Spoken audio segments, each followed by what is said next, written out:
कर्म क्या है? कर्म क्यों किया जाता है? अगर सब कुछ पहले से तय है तो सजा या पुरस्कार क्यों? आइए जानते हैं कर्म का सिद्धांत और उससे भी पहले कर्म को जानते हैं।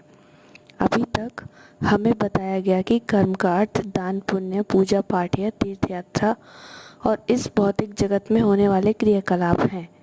लेकिन कर्म केवल भौतिक जगत तक सीमित नहीं है, बल्कि हमारे विचार, भावनाएं और हमारी वाणी, हमारे शब्द, सुनना व देखना, ये सब भी कर्म में ही आते हैं। और हमारे सभी कर्म शब्दों, विचारों और भावनाओं और कामनाओं का परिणाम होते हैं।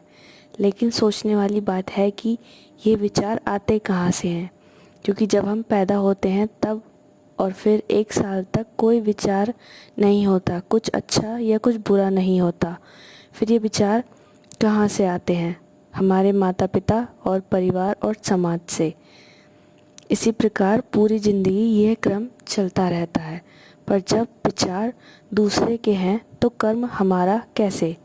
क्योंकि हम दूसरों के विचार और बुद्धि और मान्यता को अपना बना लेते हैं। पता ही नहीं चलता कि हमारे अपने विचार, सोच, ये सब कहाँ हैं। ये पता चलता है ध्यान से, आत्म अवलोकन से। विचार और भावनाएं हम दूसरों से ग्रहण करते हैं और उसे अपना बनाते हैं और इसी चक्रव्यूह में फंसते जाते हैं। और फिर हमारे अंदर के ये विचार, भावनाएं, कामनाएं जो या तो हमसे या दूसरों से आती हैं या शारीरिक होती हैं, या ये ही हमारा भाग्य, किस्मत और डेस्टिनी बन जाते हैं।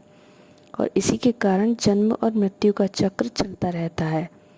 और इस चक्रव्यूह को तोड़ने का एक ही मात्र तरीका है आत्मज्ञान, आत्म अवलोकन, ये जानना कि विचार और भावनाएं अपने हैं या बाहरी जगत से आए हैं।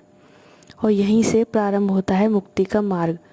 जब हम दूसरों के विचार, भावनाएं, कामनाएं अपने मन मस्तिष्क से निकाल देते हैं, तभी हम जान पाते हैं कि हमारे विचार अपने कौन से हैं। स्वयं के सारे बंधनों को तोड़ना ही तो मुक्ति है। ब्रह्मांड को फर्क नहीं पड़ता कि एक मनुष्य के विचार, भावनाएं कैसी हैं, किसकी हैं और कहाँ से आई हैं। वह तो केवल कर्मों का फल देता है।